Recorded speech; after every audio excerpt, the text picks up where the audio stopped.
What is up? What is up, awesome people of the internet? Guys, well, me and Mama are back to talk about the second part of our WNBA 2025 season recap. And this time we're talking all about the playoffs, which has proven, in my opinion, to be the best playoffs in WNBA history, or at least the best playoffs in a long while. So we're gonna break down what happened with the playoff teams, and just talk about it because it was a great time, wasn't it, Mama? Yeah, it was good. It was really good. A lot of competition. Lots of competition. We're gonna talk about all of that on the other side. Quita in the Morning starts now. Are you ready? Are you ready? Are you ready? Ready, set, go.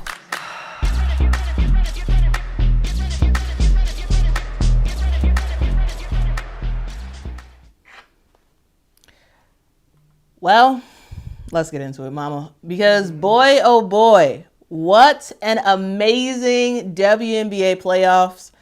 Guys, we saw several games of consequence.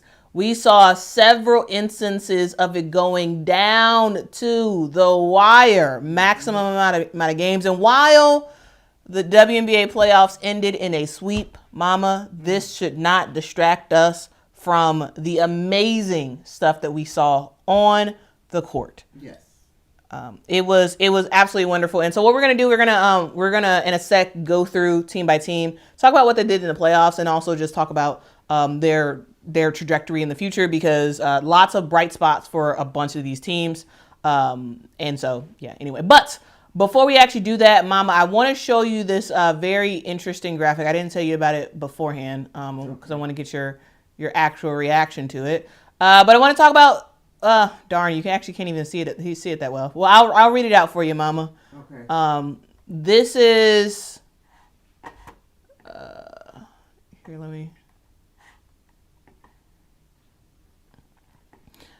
All right. So this is what happened, for the WNBA playoffs. This is what ESPN ended up putting out. Okay. They said, well, maybe you can see it a little bit better now. I can see it better. They said that this year was the most watched WNBA postseason ever on ESPN networks, if you consider the playoffs and the finals. So it says across 24 games, the 2025 WNBA postseason averaged 1.2 million viewers, up 5% year over year. Also, the 2025 WNBA finals averaged 1.5 million viewers. Second most watched on ESPN behind last year's, because last year's finals was epic. It also says that we also saw ESPN also televised the most watched WNBA finals game in 28 years, when we saw 1.9 million viewers. Most watched finals game one, I should say, in 28 years. We saw 1.9 million viewers watch the Phoenix Mercury versus the Las Vegas Aces. And then also the pre-show for the WNBA playoffs, that did really well. Across 13 episodes, WNBA Countdown averaged a little bit shy of 500,000 viewers, up 30% year over year. The purpose of showing you all this is to just talk about in the numbers, quantifying what this postseason meant. Now, I gotta say, we're talking about just the finals. Yes, last year's finals was better in numbers and all that good jazz, right? Of course, because you literally had to go to 5 games, which was the max last year, and you had the Minnesota Lynx versus the Liberty. So like, it was a big time battle, and so makes sense why the finals this year wasn't as good as the finals last year in terms of viewership, and also I would say in terms of like overall entertainment for the finals. But the rest of the playoffs themselves was absolutely amazing. So I just wanted to just start off by just talking about that, and like, from the numbers bear out that this was an amazing finals, or this was an amazing playoff run. But our eye test tells us that this might have been the best playoffs ever, just based off of the product that we saw on the court. And let's get back to the graphic I showed earlier. This graphic of the WNBA playoffs. Mama, we witnessed a epic battle in the WNBA playoffs. All but one of the first round games went to the maximum 3. We saw these playoff teams absolutely do their thing. And I got to say, Mama, I was personally, Mama, I was thoroughly entertained. Yeah, it was real good. I was thoroughly entertained. We go into the playoffs with an order of Minnesota, number 1 seed, Aces, number 2. We had the Atlanta Dream, number 3, Mercury, number 4. Number 5 went to the New York Liberty. Number 6 was the Seattle Storm. Number 6 was the Indiana Fever. Number 7 was the Seattle Storm. Number 8 was the Golden State Valkyries. So that was how the WNBA playoffs went. And Mama, what a absolute battle. Yeah. Right? From the very beginning. From game 2 on. What I mean is, you said game 2 for which series? For all the series. Because remember, Mama, game 1 was a blowout-esque for all the games. Oh, that's because right. for game 1, we saw the Aces just absolutely dominate against the Seattle Storm in that first round, and it was like, man, is this series gonna even get to 3 games? Like, it was like, oh, this is gonna be pretty bad. And then we saw the Liberty. It was a closer game for the Liberty versus Mercury, but like it seemed like, okay, well, the Liberty might be in the driver's seat and actually might win that series.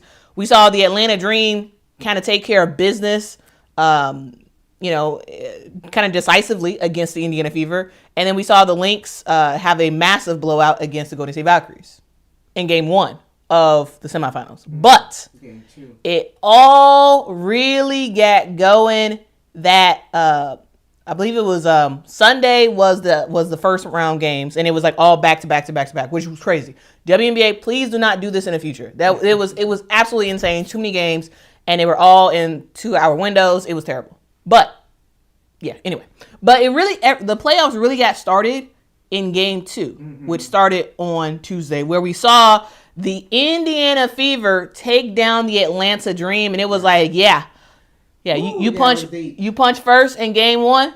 Oh, we got you. Game 2, boom, Fever on the board.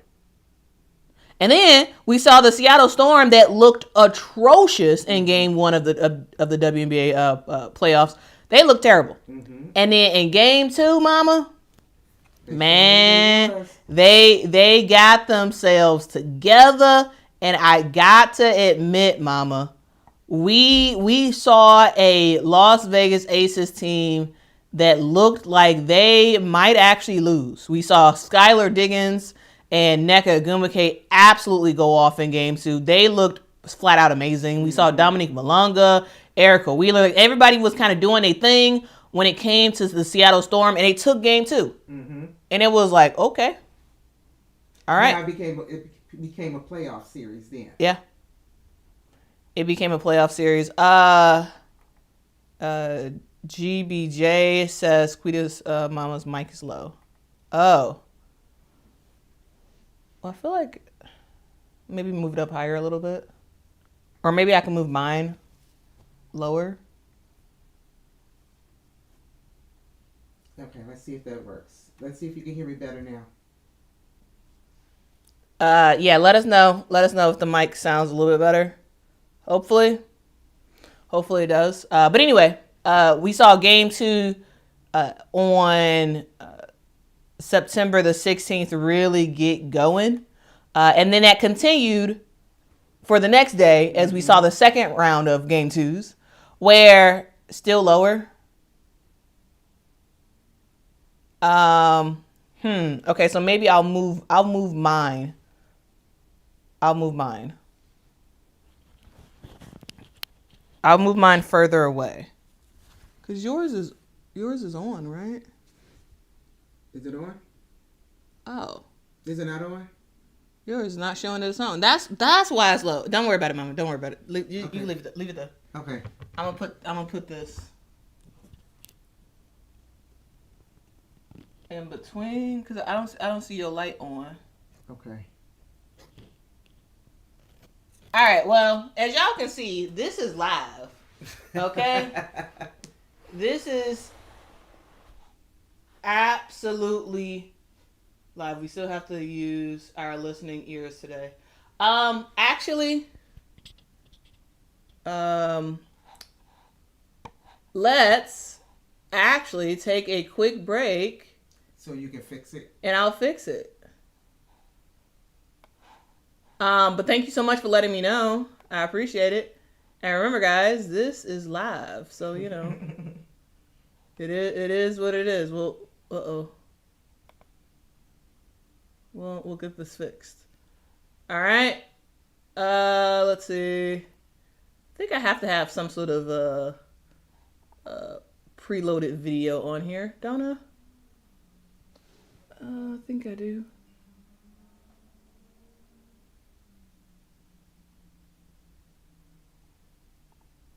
I don't actually have a hold screen, so we're gonna just find an old video of something that I talked about in the past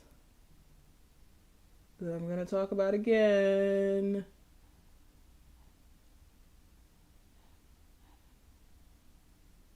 I feel like I saw something earlier, Mama, but I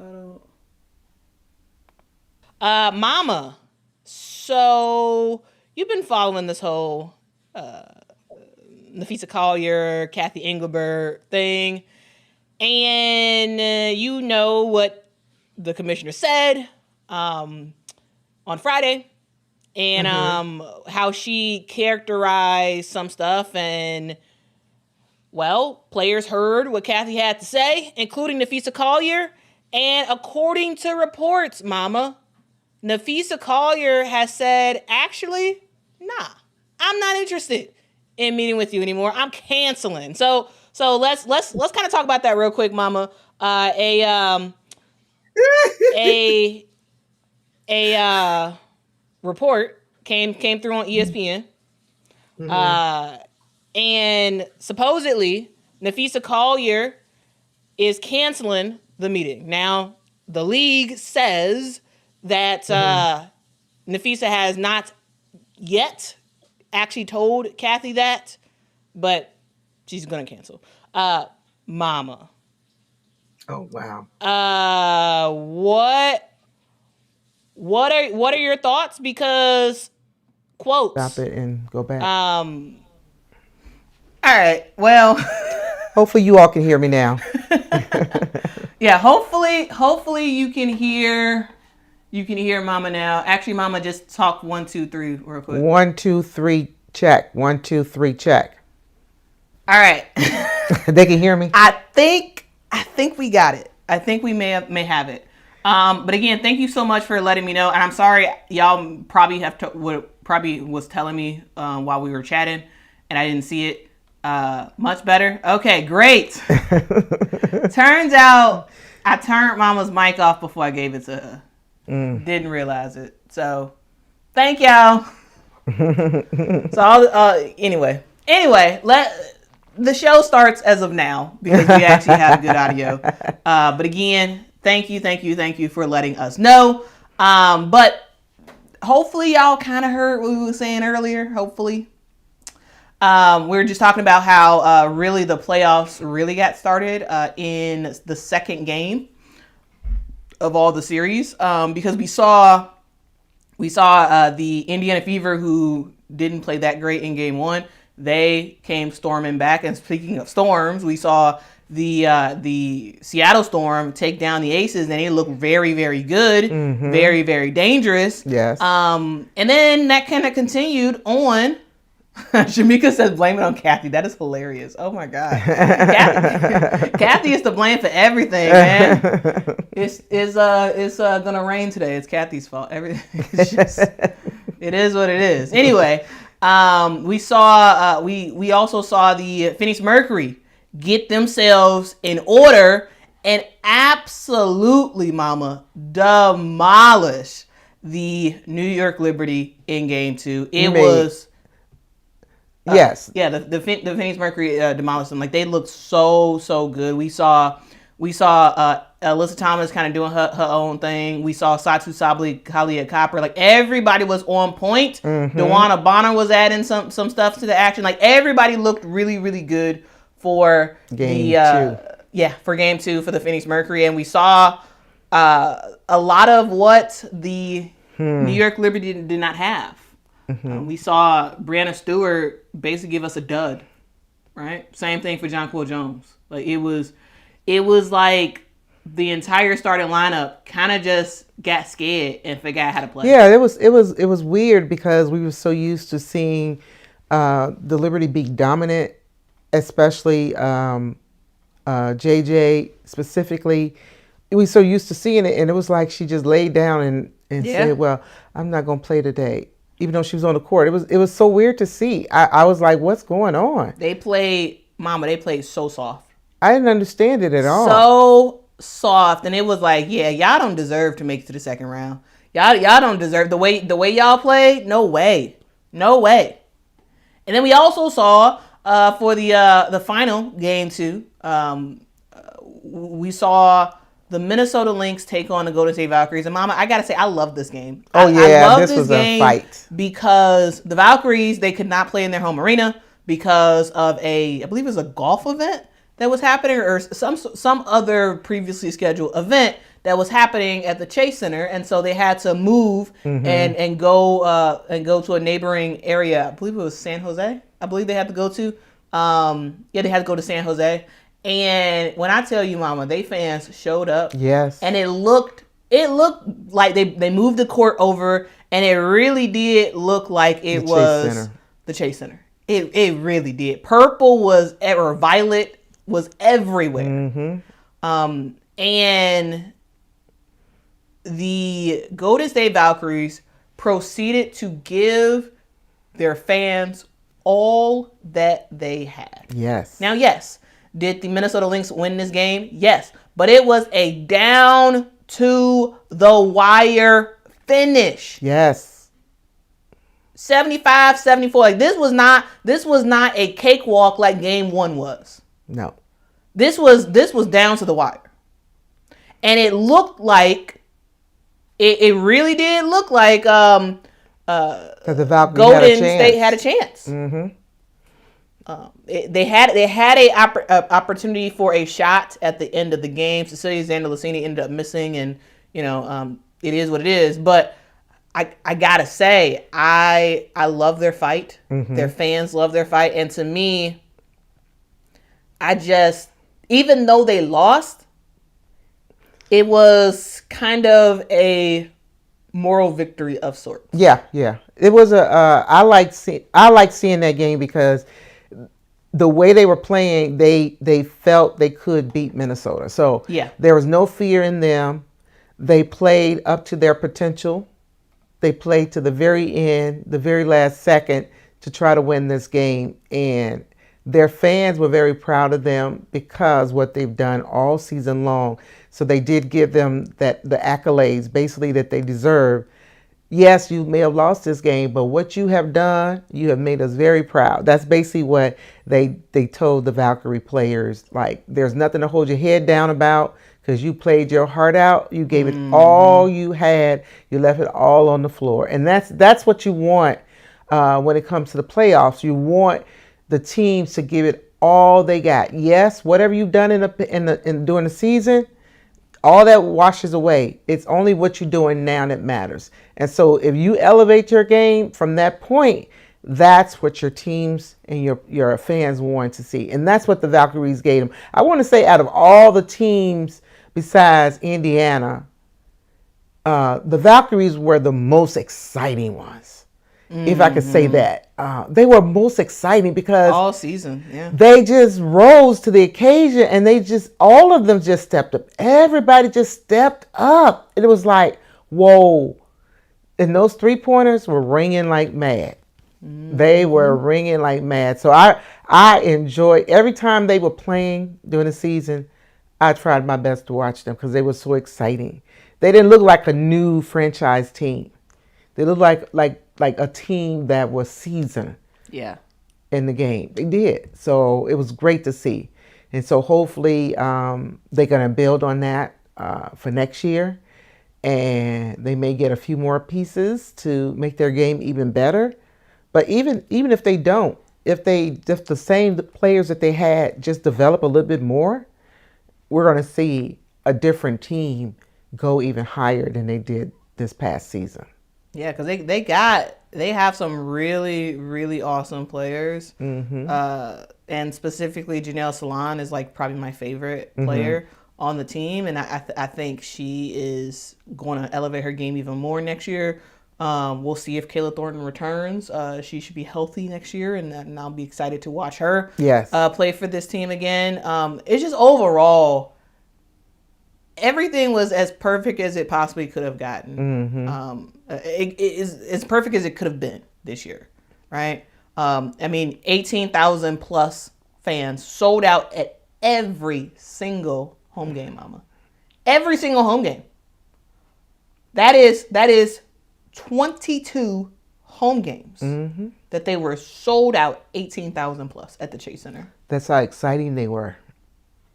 And that's how ready the fan base. Bay Area has been for women's basketball. And I just love it. It was a thing where they went further than most people expected.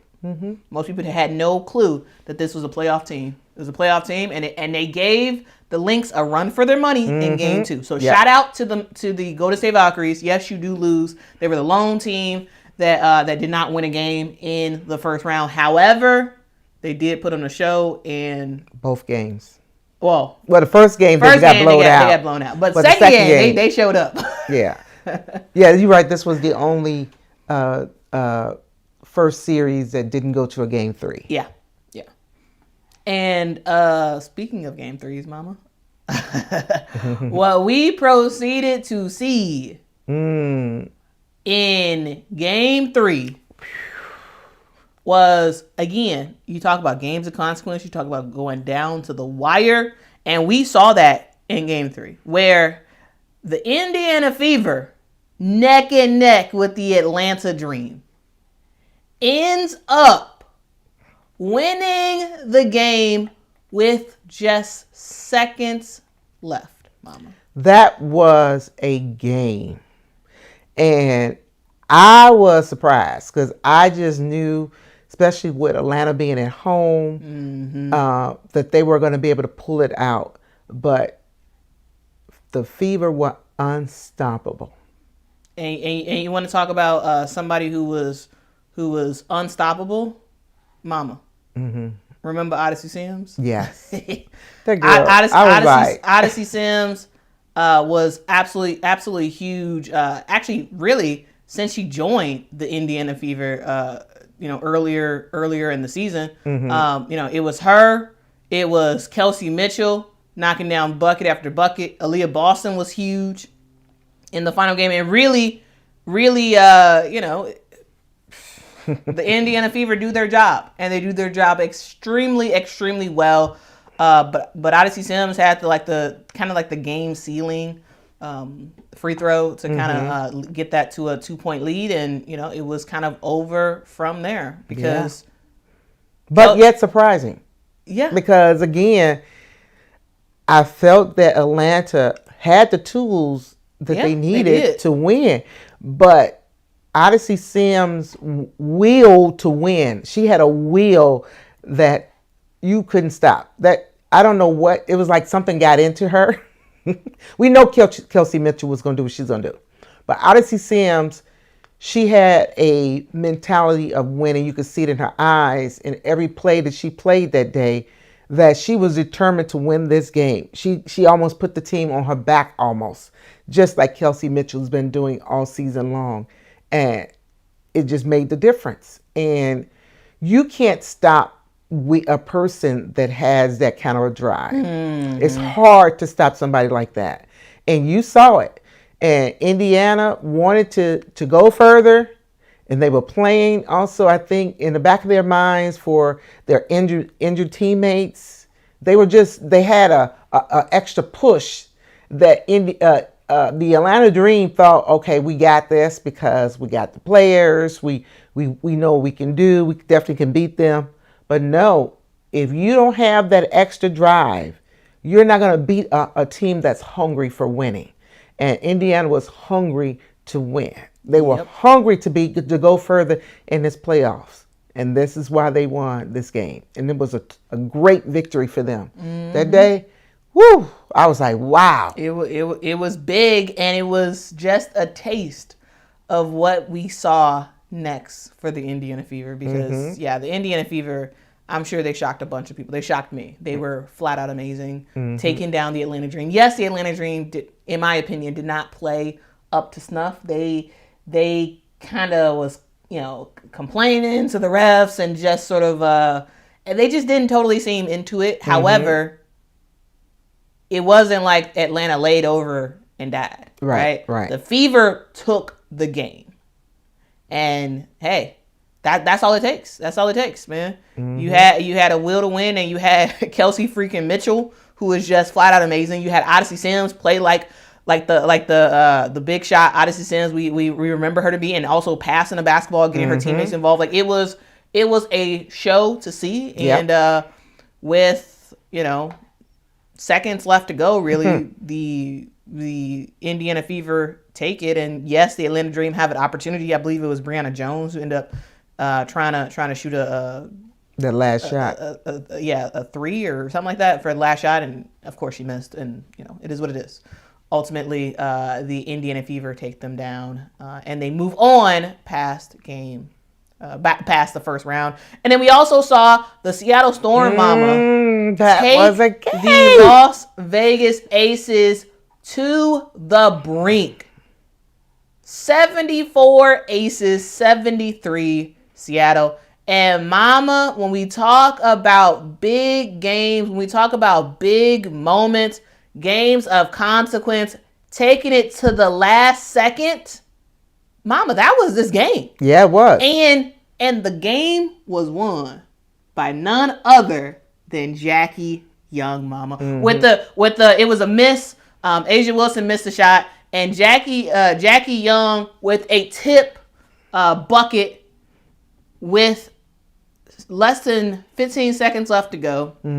The Seattle Storm get the basketball, but a fantastic stop by the Aces on defense, and they end up winning the game. And it just showed, number one, shout out to the Seattle Storm, because they went from getting blown out in game one to winning game two and then being extremely competitive, looking like they were going to win in game three. Erica Wheeler, I thought, stepped up big time. Nneka Ogwumike played well, and ultimately they did end up losing because, number one, Asia Wilson scored 38 points, and it just is what it is. But also, Jackie Young with that tip shot was absolutely huge. And yes, the Las Vegas Jackie Aces Young also win. scored 30-some points that game.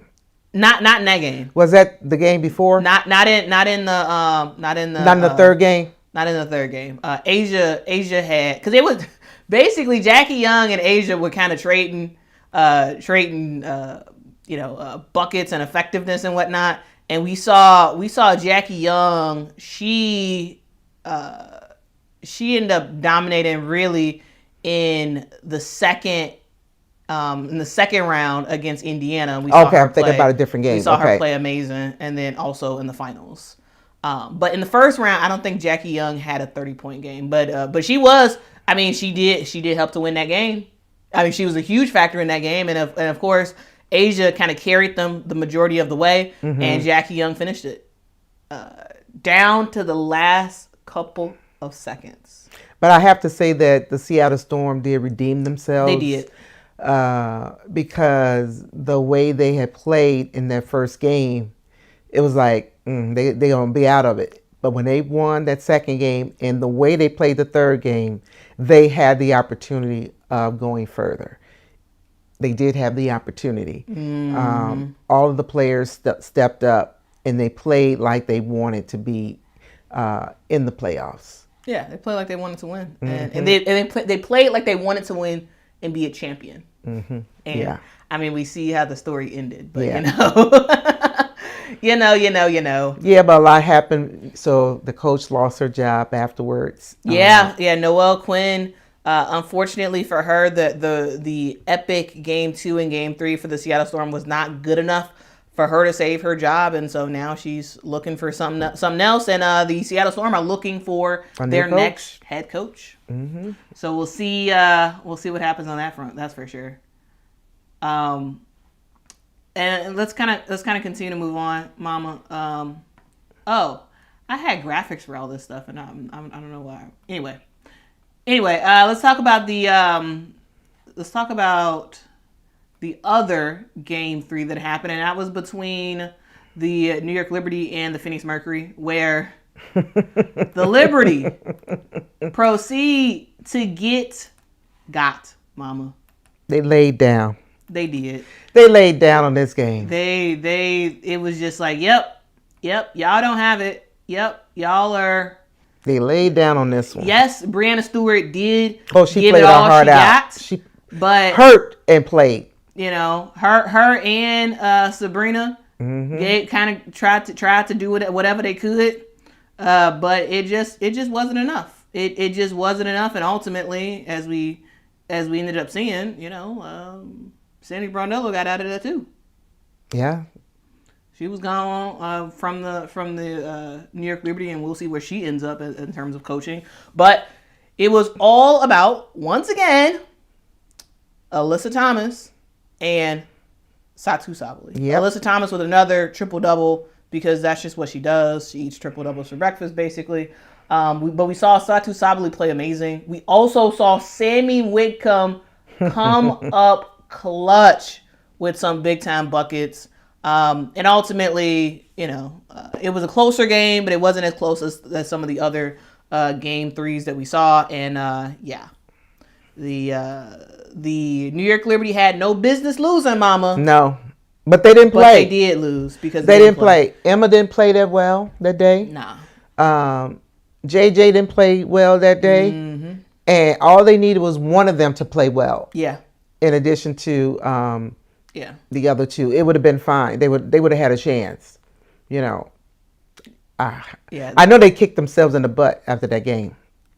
Because they didn't have a fight, a desire to win, it seemed, and that's kind of pathetic for a reigning champ. I was about to say, that was hard to see. That was very hard to see. So that's the first round, right? We move on, right? The Minnesota Lynx move on to the second round to face on the Phoenix Mercury. The Aces move on to face the Indiana Fever. And Mama, I gotta say, the reason why, yes, the finals was a sweep, but the reason why I say this was the best playoffs ever was because the lead up to the finals, we saw great matches after great matches after great matches. Yes, again, the finals was a disappointment, especially when they increased it to 7 games. But Mama, 3 out of the 4 series in the first round went to all 3 games. And all of them were extremely close in the end. And then we move on to the second round, and it was just a continuation of teams and players just elevating their game. Yes. And Mama, I loved it. I absolutely loved what we saw. But first, before we get into it, I do want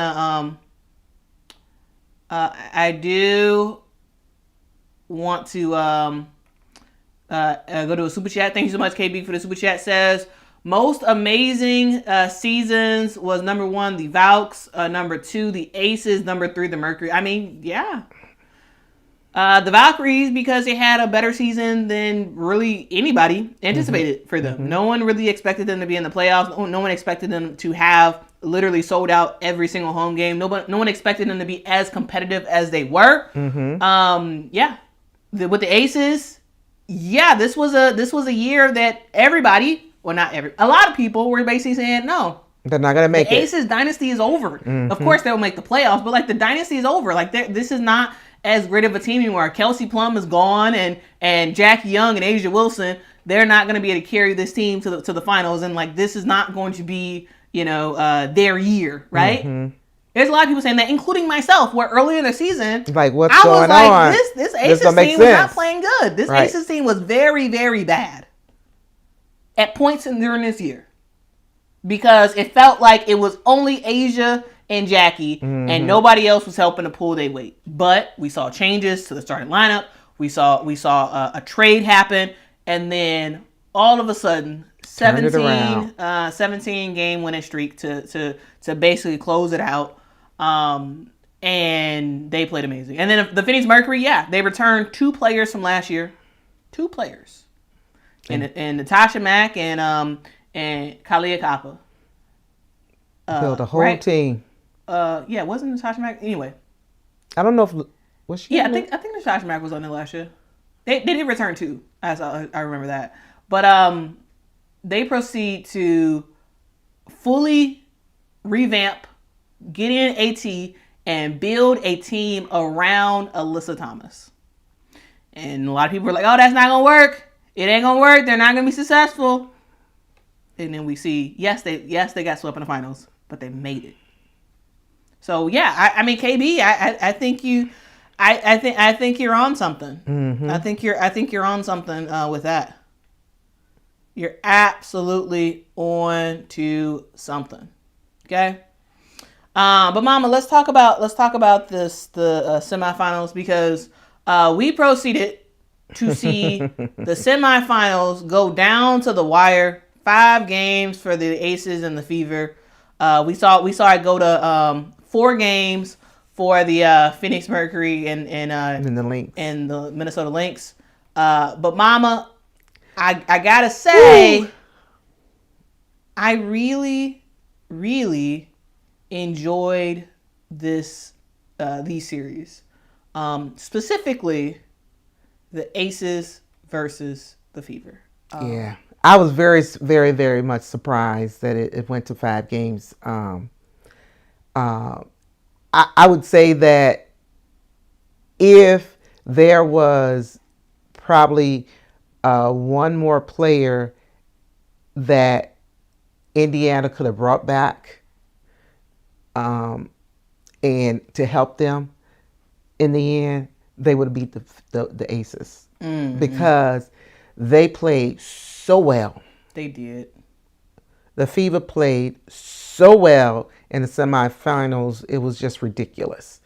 And it was like every game, somebody was a star. It was not necessarily the same player every single time, but it was like a combination of players every single time that stepped up and made a difference.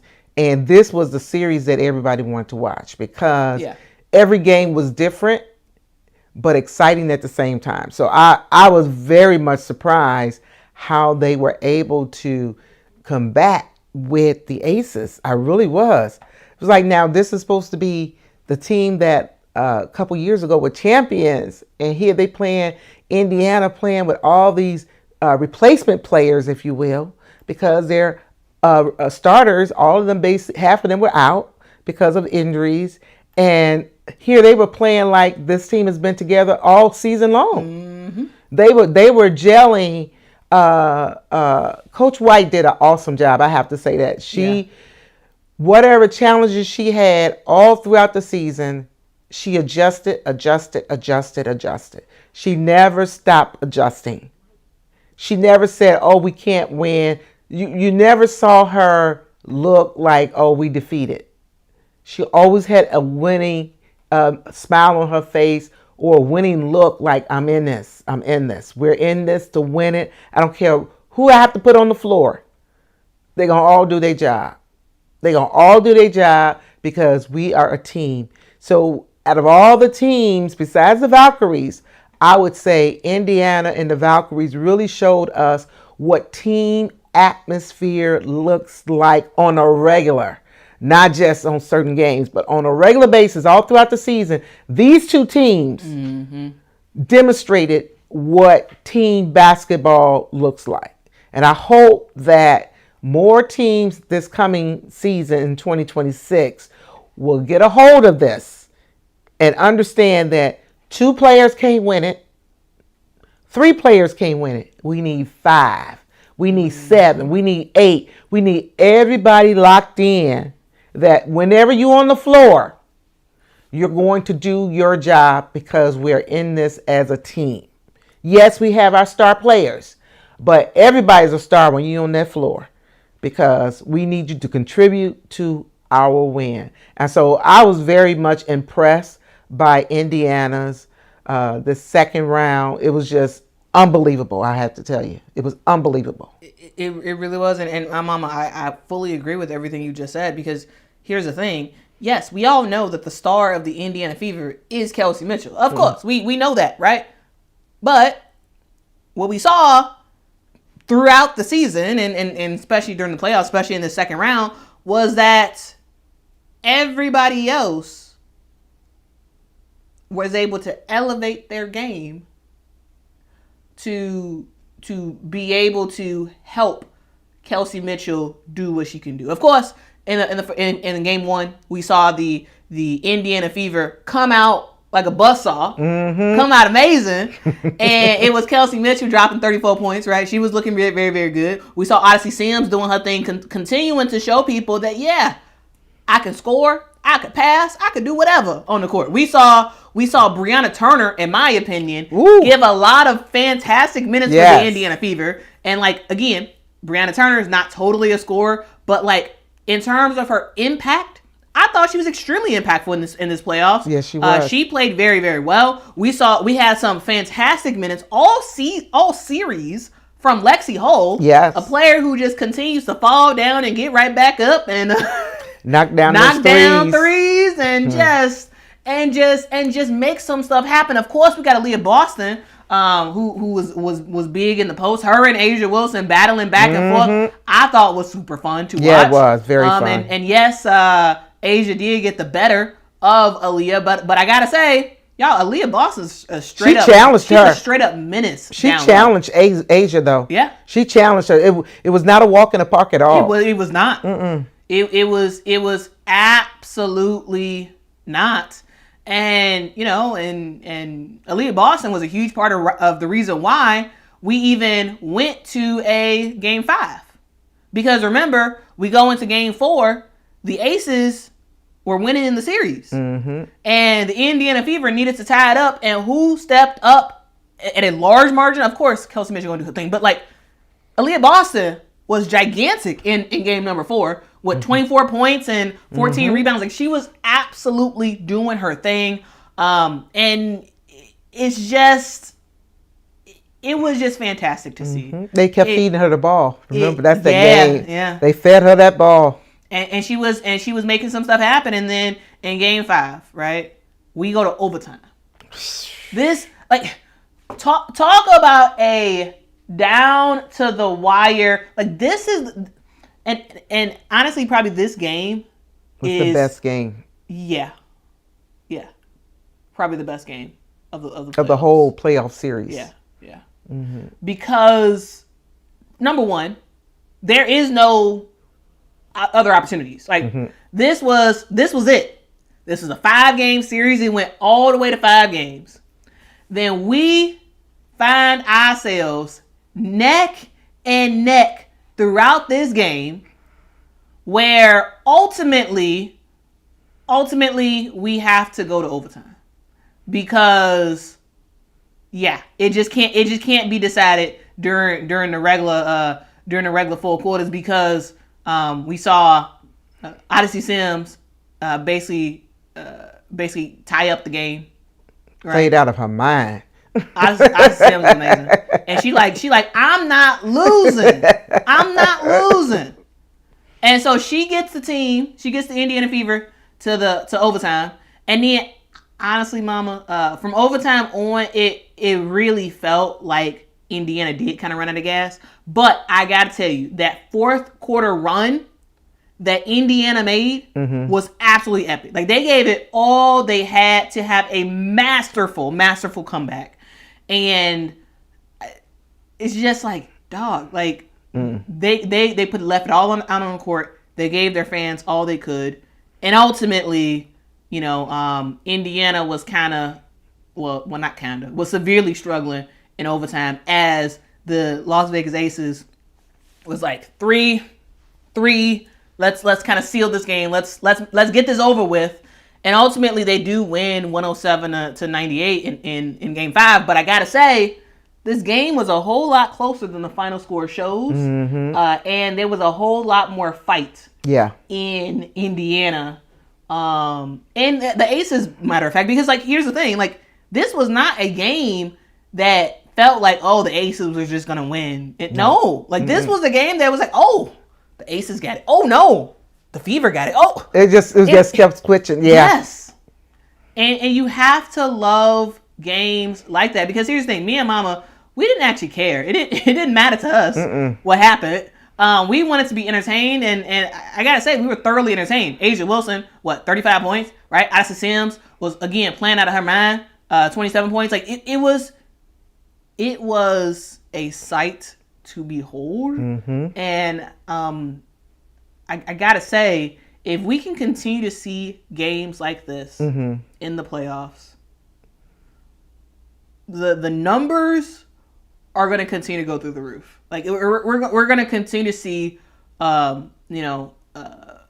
million plus people watching WNBA playoff games. Which, again, guys, a couple years ago that was unheard of. I just want to walk through like truly how amazing this really was, and I forgot the viewership for this Game 5 game, but like it was epic. It was pretty awesome. Pretty awesome to see. But overall, I don't know, dog. Like that series was fantastic. Yeah, it was the best one. It was absolutely fantastic. And speaking of other series for the semifinals, of course, we all remember the Minnesota Lynx versus the Phoenix Mercury. Yeah. Where it ultimately went to 4 games. It did not go to 5 because Nafisa Collier ended up getting hurt in Game 3.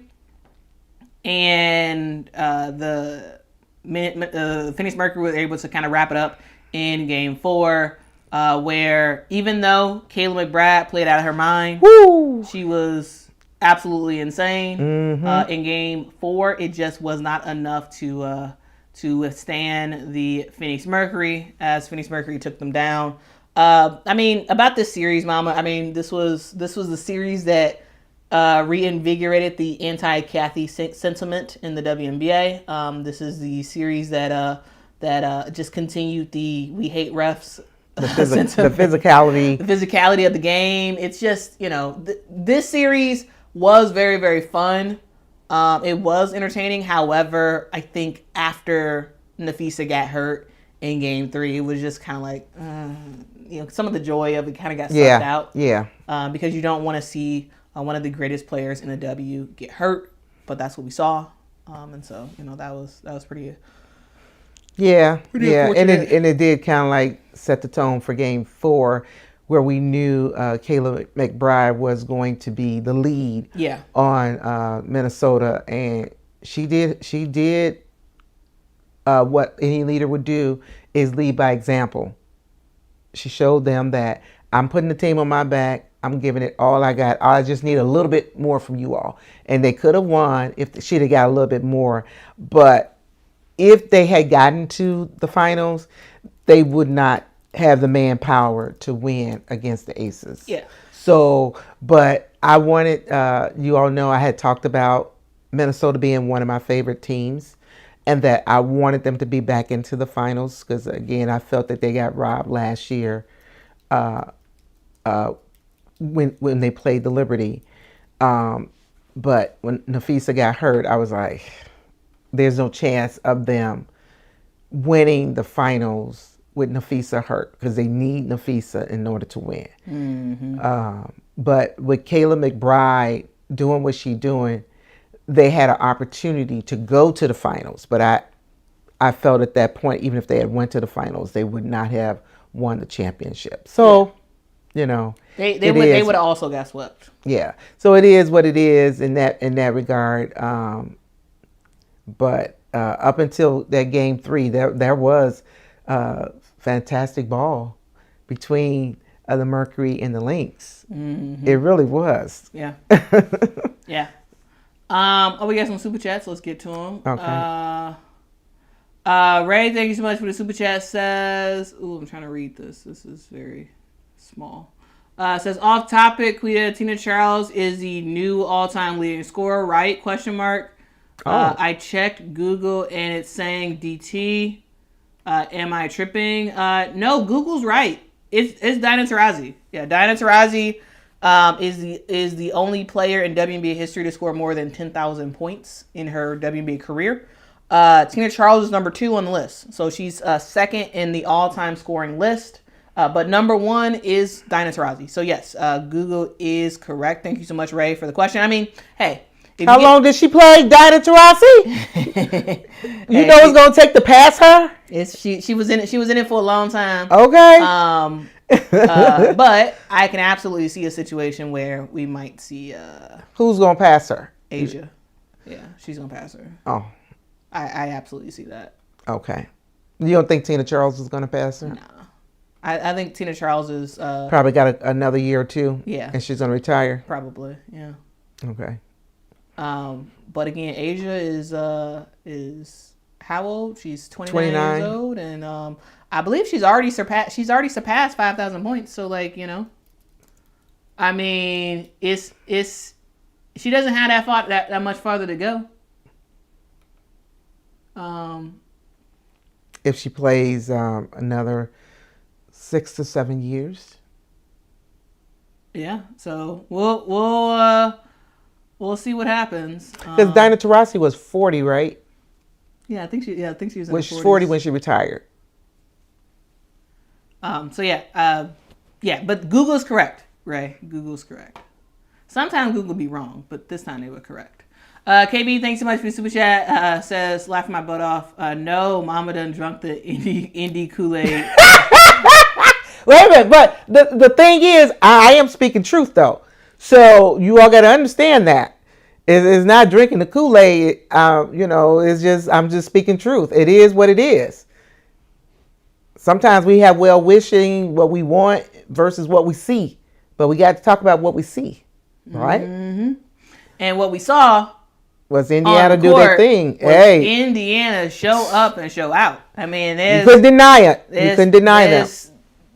We can't ignore it. Like literally. Right. Like, here's the thing. Like, you know, yes, there's some people who literally anything that the Fever do. They just drinking it, but yeah, no, but it's not that. Nah, we tell it like it is. That's it. And we do this for literally every team. Yeah. You know, hey. Even the team that we love, the Chicago Sky. Yeah. It is, you know. Truth is truth. Right. You can't change truth just regardless about how you feel about it. Exactly. Or who it is, so the truth changed because of this one. And no. That's what some people do, though. Some people do that in real life. That's what a lot of people do. I'm sick of it, y'all. Truth don't change. It is what it is, regardless of how you feel about it. Okay? That's it. Okay. Cliff says he got a genuine laugh out of Mama. Yeah. A genuine laugh. Okay.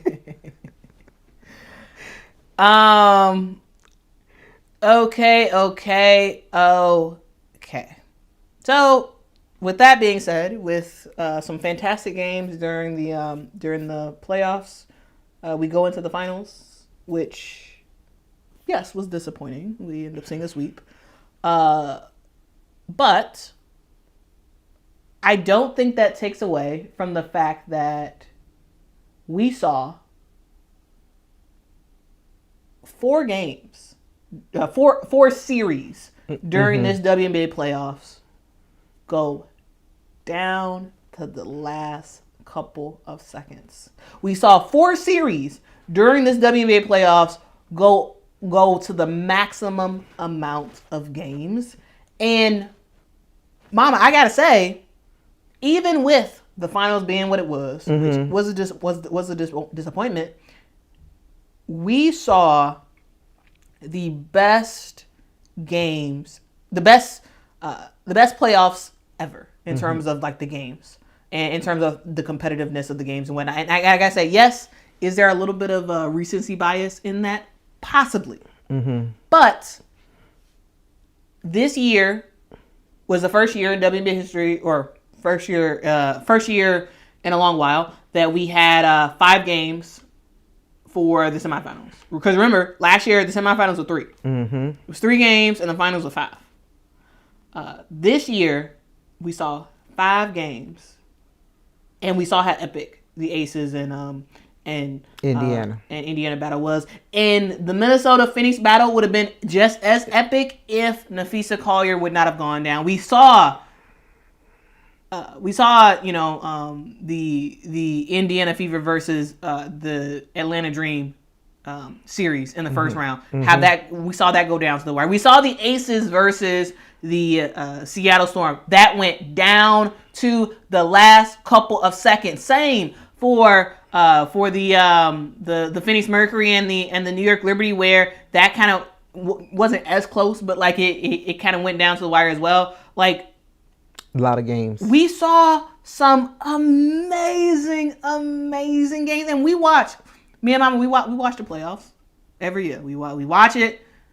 Even before the channel started, me and Mama was watching, and I truly do not remember it being it so much. A WNBA playoffs where literally I was kind of screaming constantly. It was insane. It was insane what we were seeing. Yeah. And big performances from people who we didn't expect to have big performances. Like, I just truly, yes, finals sweep, in my opinion, not great, because I didn't care whether or not the Aces won or not. I wanted it to go to the maximum amount of games, and that didn't happen. But what we saw from 4 series was amazing. Absolutely amazing.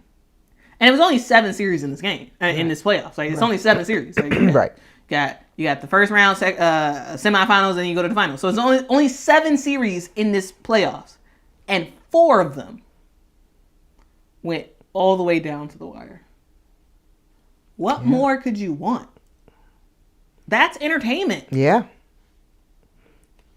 It's entertainment. And that's what we want, is entertainment. That's what we want. That's what basketball is. Woo! You get to scream, holler, clap, jump, whatever. Get your emotions out when you're watching these games. It can wear you out or make you cry, whatever, depending on the teams. You have a lot of emotions in this thing. So let's hope for even more next year of competition, accuracy in this shooting of the 3-point ball. It just was so exciting to see what everybody was doing on the court. They were like, we're playing this game. We're playing for wins. We're not just playing just to say, oh, we were here. No, we're playing for keeps, as they say. So I enjoyed it. And I didn't miss a game. And I hope that next year will be even better than what this year brought us. Yeah.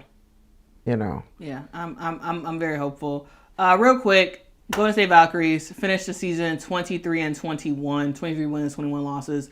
This team made it to the playoffs. This team fought, clawed, and did everything they could all season, and it was absolutely spectacular. Shout out to the Golden State Valkyries. They will continue their dominance, I'm sure, in the future, because this team is probably another year or 2 away from being in the WNBA championship. I'm just saying. Lots of free agents this year. Golden State is going to be the destination to be in. I'm sure.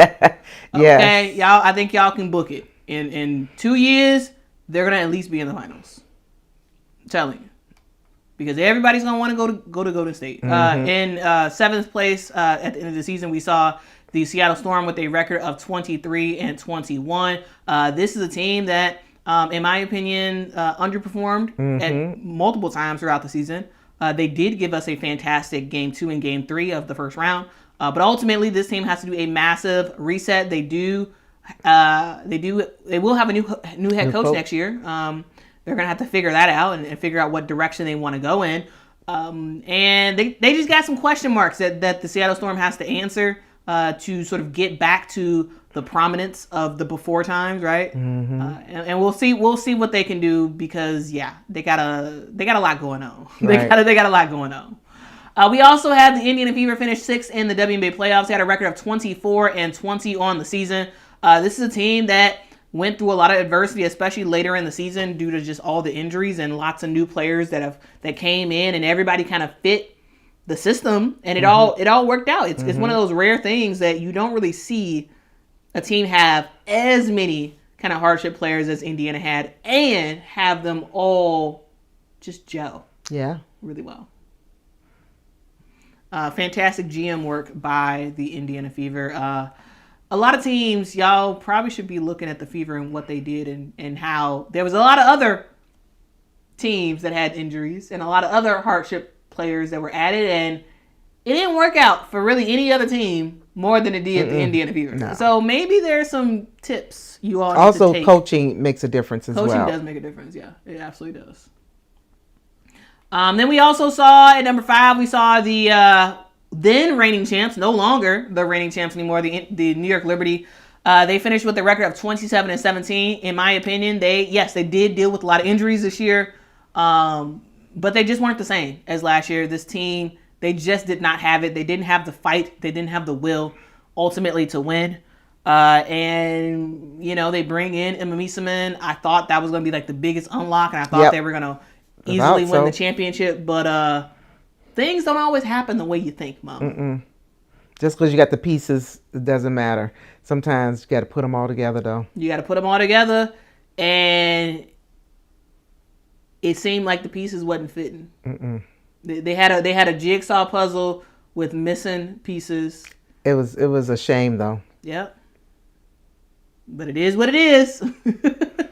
Mama, I feel like that's a phrase I say all the time. Like it is I feel like what I it say is. it is what it is at least 3 or 4 times a day. You probably do. Because it just, it is what it is. Like it's just, there's nothing you can do about it. Yeah, but some things you just have to accept. Yeah.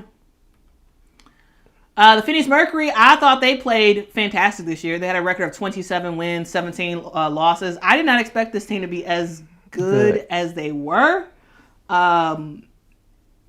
And I didn't, of course, we all know how good AT is, but AT with Satu and Ka and a whole bunch of new players to the WNBA, like a Kat Westbell, like a Monica Cole-Makani, right? This, Lexi Hell, this was not a team that I expected to go as far and do as good as they did.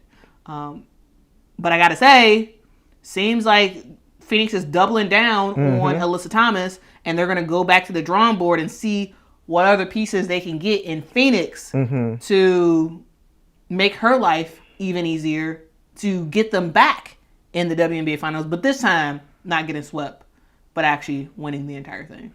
Well, they're going to probably have to change her play as well if they change the physicality. Yeah.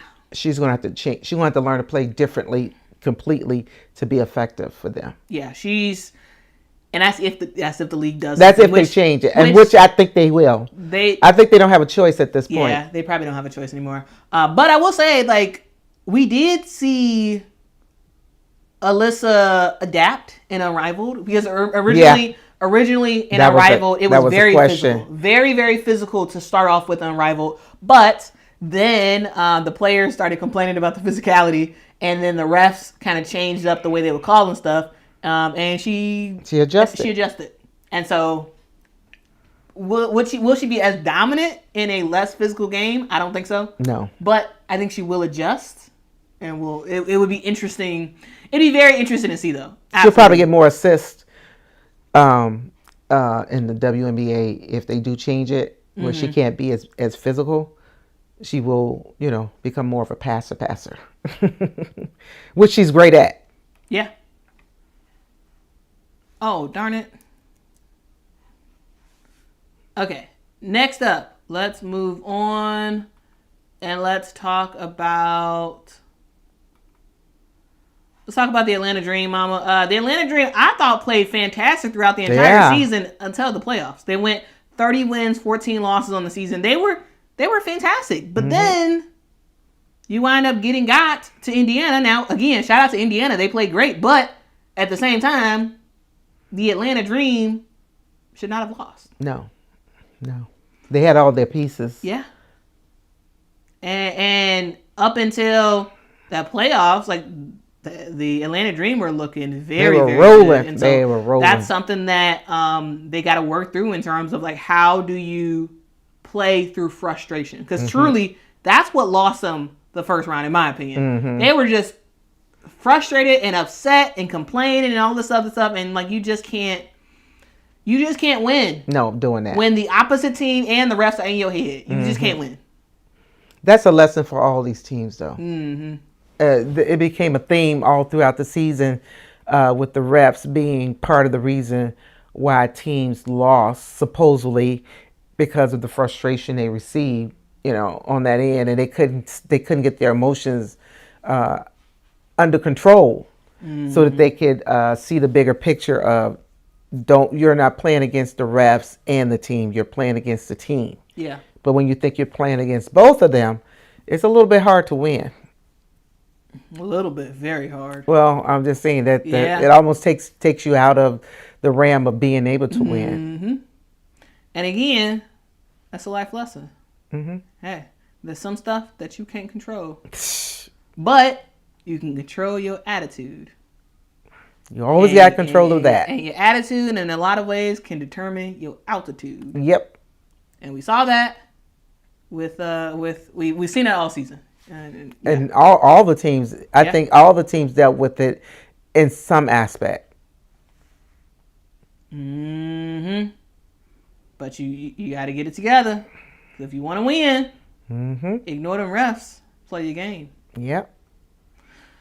And then we had number 2. We had the Las Vegas Aces, a team that went on a massive winning streak to end the season.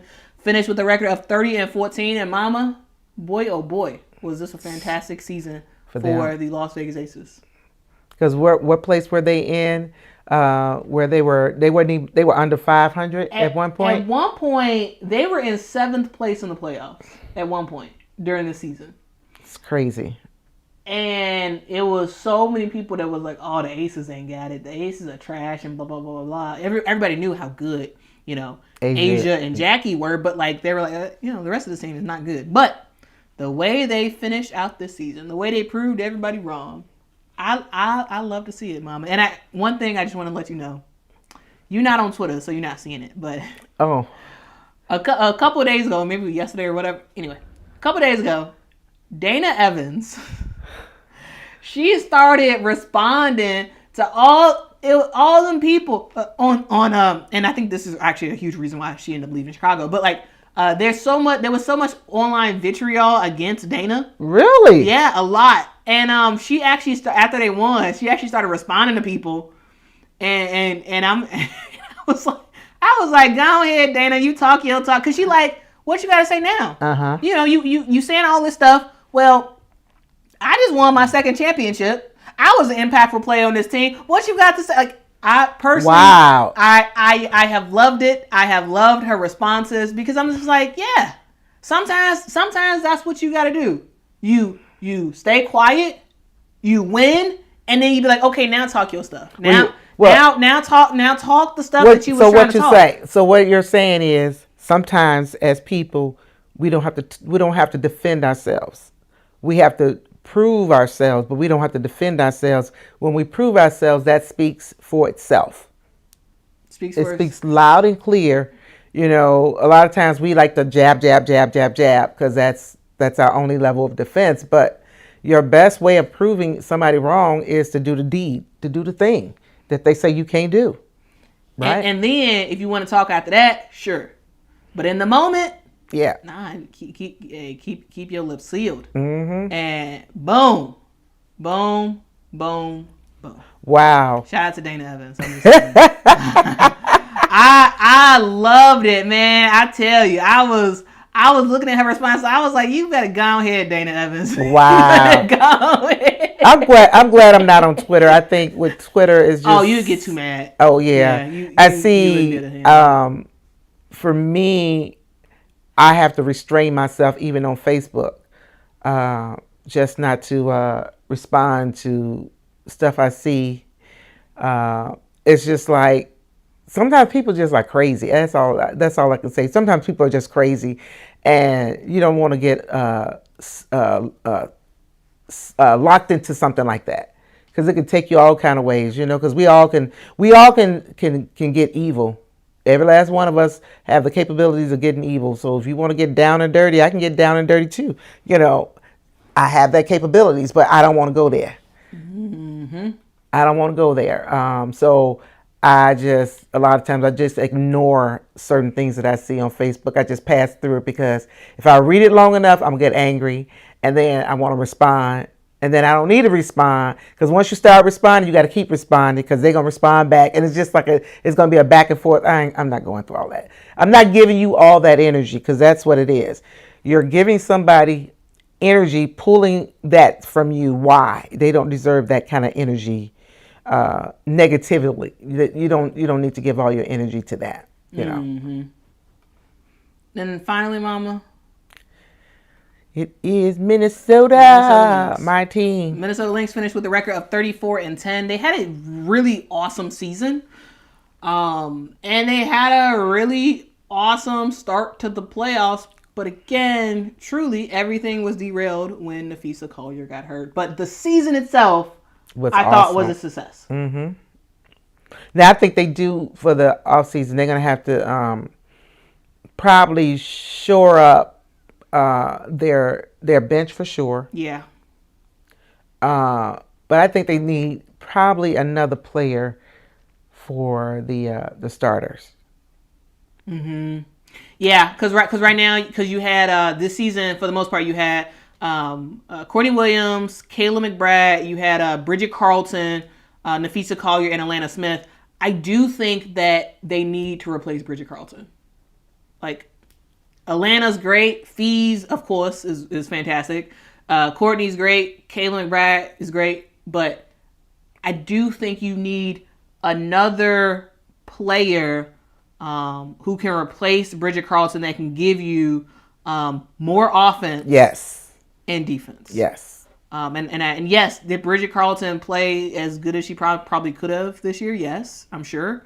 She's played better in the past, though. You need it more, especially in the playoffs. You need it way more. Yeah. And I just think that position is something that does need to get improved. Yeah. By the Minnesota Lynx, and if they can get somebody who's better offensively and a little bit more consistent, I think more stuff can happen for the Minnesota Lynx. And I really like Bridget. I really do. But she was kind of like a disappointment, especially in the playoffs, because she really couldn't. Because she's played much better in the past. Much better in the past. So I was like, where you at? Where you at?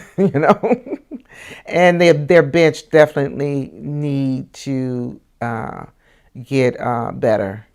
As you said earlier in the season, that the Liberty had the best bench in the league, and even in having the best bench, they still couldn't do what they needed. But they had the best bench. I think that's because Sandy Brondello didn't. She didn't use them correctly. Her rotations was trash, in my opinion. Yeah, but that's what I think needs to happen for them, and I think they'll be fine after that. Mm-hmm. Yeah. Yeah, and guys, that's it. That is your look at the 2025 WNBA season year in review. We had a part 1 on Monday where we talked about all the teams that did not make the playoffs, and now we wanted to talk about teams that did make the playoffs. But yeah, that's it. What any thoughts, any super chats, anything else that you all want to talk about before we go? We are going to head out in about 2 minutes. Oh, we got another super chat. Man, shout out to KB. Continuing with the super chats. I appreciate it. Says, Mama, every team in the postseason practiced a team philosophy. It's more about matchups than one team being a what? It's more about matchups than one team being about team and not stars. I mean, matchups is super important, of course. Mm-hmm. That you got to strategize for matchups, but also you do see more of more team play in the playoffs than you do in the regular season because there are because it's a series and there's some games where the stars just may not have it as much. Mm-hmm. And we saw that the finals is another case study of it. Even though it was a sweep, it wasn't all Asia the entire finals. No. Yes. Was Asia the MVP? Yes. Should she have been the MVP? Absolutely. For the finals. But in game 1, remember, it was Dana and it was Jewel. Right. Mm-hmm. In game 2, I believe it was game 2, it was Jackie Young who scored like 32 points or something like that. Like it was, or maybe it was, I can't remember. It was either game 2 or game 3. Anyway, the point is, we saw a various amount of people who stepped up in the finals for the Las Vegas Aces. Even Kia Stokes, who probably didn't even play a full 2 minutes during this during this finals, but she came in at the end of games when the Aces needed a defensive stop, and she did her job. My point, I think the point that we're overall trying to make is that a team cannot win on just the star players alone. It has to be everybody collectively, whether or not you are playing 30 seconds like Kia Stokes was, or actually no, she didn't even play 30. She played like 15 seconds or whatever. To Dana coming off the bench, knocking down shots, to the stars, of course, as Asia and Jackie sort of doing their thing. Like, it requires everybody. From Nalissa to Chelsea Gray to just to everybody, Mama. Yeah, that's what it takes. It's what it takes. That's just what it takes. Yes, that's what it takes. And yes, stars are awesome, but stars alone can't do it. That's why it's called a team. It's not an I. There's no I in team. Yeah. Polo says, Mama, my daughter told me not to get on Twitter because I'll lose my job because my responses will be wild. Would be wicked. No, it would be wicked. Oh, it'd be wicked. Oh. And I agree that sometimes you have to know your limitations. Yeah, you got to know yourself. I know when I see certain things, it angers me. I know that means that I don't need to look at it because that. Why am I getting angry? I'm getting angry because it makes no sense or it's evil what they're doing, and I want to say something about it. Like I'm gonna change it. So if I respond to it, am I gonna change the way a person feel just because I respond to it? 90% of the time, absolutely no. Mm-hmm. Because a person, you have to want to change. So somebody responding to you doesn't necessarily make you want to change. That's within you. You have to want to change within yourself. So, yeah, I agree with your daughter. Yeah, that's why I'm not on there. And I don't look at Facebook that often because of that reason. And I ain't on Facebook at all, really. It's too much. It's like it's enough going on in life to be dealing with, somebody just spewing out stuff that don't make any sense, cutting down somebody just because, you don't like them. Well, look, or people talking about their whole family on Facebook. Like, why are you on Facebook about your family? Shouldn't you be having a family talk? Why you got to air out all your business on Facebook? And then we get part of it because we don't know the real thing. You know what I'm saying? Because you want the people to be on your side. So, it's like, oh my God, stop. And on that note, thank you all for watching. Thank you, Mama, for joining us. And guys, we will get back to women's college basketball tomorrow because, WNBA is officially donezo. Me and Mama are done talking about it until next year on a regular basis. I mean, of course, there are updates, and when coaches get hired, and there's rumors about the Portland team hiring a head coach. Oh, really? Once that becomes officially official, I'll make a video about it. But like overall, the channel is fully changing. We are going to be about 90% college basketball and about 10% WNBA until Unrivaled starts, and then it'll be like, I don't know, like 75 college, 25 Unrivaled. And then until Athletes Unlimited starts. And then, I don't know, we'll figure out the ratio then. Yeah. Anyway, until next time, guys. Bye-bye. Bye-bye. Are you ready? Ready, set, go.